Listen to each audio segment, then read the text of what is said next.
Sensizliğe dözmür ürək yarım, qəlbim sinəmdə çırpınar canım. İstər sənin yanında mən qalım, getmə əzizim sevgili yarım. Eşqim məhəbbətlə dolub cana, yaş gözlərimdən hey axır yana.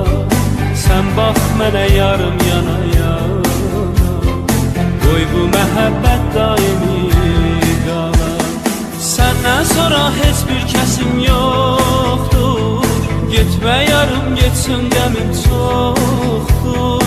Ağlar keçər hər günlərim sənsiz, çətin gülə dodaqlarım mənsiz.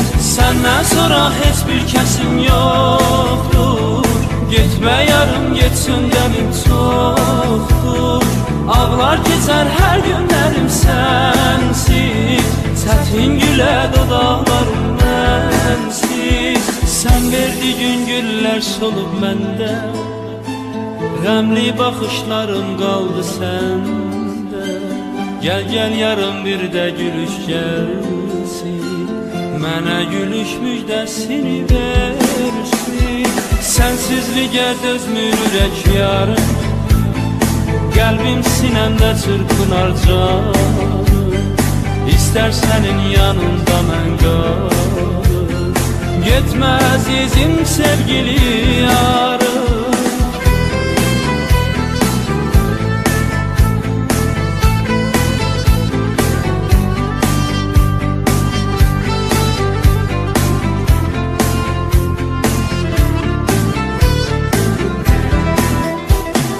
Yandım alışdım eşqüyə yarım, dərdə düşüb sənsiz mənim canım. Sən bax mənə gəl gör mənim halım, tutsun səni ay gül mənim adım. Getmə qərarım otlanıb yandan, özgə demə ağlar günə qallar. Hər bir baxışla dərdini ağlar, rüyalarda səni yada sallar.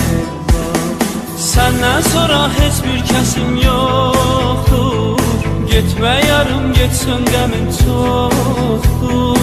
Ağlar keçər hər günlərim sənsiz, çətin gülə dodaqlarım mənsiz. Səndən sonra heç bir kəsim yoxdur, getmə yarım getsin qəmim çoxdur.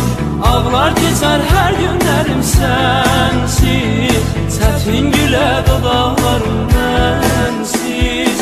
Sən verdiyin güllər solub məndə, qəmli baxışlarım qaldı səndə. Gəl gəl yarım bir də gülüş gəlsin, mənə gülüş müjdəsini ver.